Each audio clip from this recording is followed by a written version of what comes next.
আরবের ওপর কোনো অনারবের, অনারবের ওপর কোনো আরবের শ্রেষ্ঠত্ব নেই। তেমনি সাদার ওপর কালোর বা কালোর ওপর সাদার কোনো শ্রেষ্ঠত্ব নেই। তোমাদের মধ্যে সেই ব্যক্তিই আল্লাহর কাছে বেশি সম্মান ও মর্যাদার অধিকারী যে আল্লাহকে ভালোবাসে। হে মানুষ, শুনে রাখো, অন্ধকার যুগের সকল বিষয় ও প্রথা আজ থেকে বিলুপ্ত হলো। জাহেলি যুগের রক্তের দাবিও রহিত করা হলো। হে মানুষ, শুনে রাখো, অপরাধের দায়িত্ব কেবল অপরাধীর অপরিবর্তায়।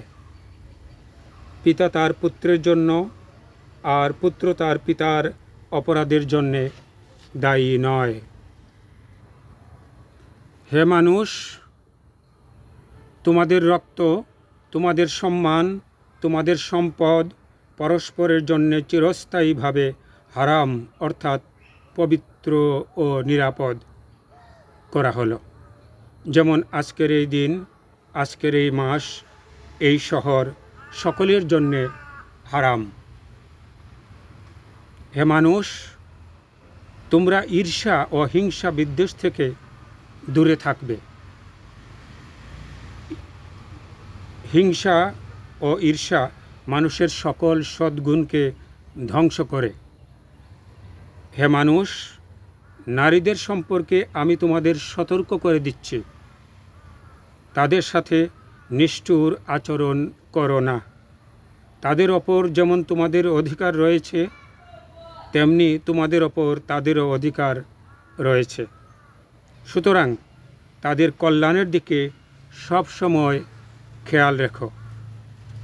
হে মানুষ, অধীনস্থদের সম্পর্কে সতর্ক হও। তোমরা নিজেরা যা খাবে তাদেরও তা খাওয়াবে, নিজেরা যা পরবে তাদেরও তা পরাবে। শ্রমিকের শরীরের ঘাম শুকানোর আগেই তার মজুরি পরিশোধ করবে। হে মানুষ, বিশ্বাসী সেই ব্যক্তি যার হাত ও মুখ থেকে অন্যের সম্মান, ধন ও প্রাণ নিরাপদ। সে নিজের জন্য যা পছন্দ করে অন্যের জন্য তাই পছন্দ করে। হে মানুষ, বিশ্বাসীরা পরস্পরের ভাই। সাবধান, তোমরা একজন আরেকজনকে হত্যা করার মতো কুফরি কাজে লিপ্ত হয়ো না। হে মানুষ, শুনে রেখো, আজ হতে বংশগত শ্রেষ্ঠত্ব বা কৌলিন্য প্রথা বিলুপ্ত করা হলো।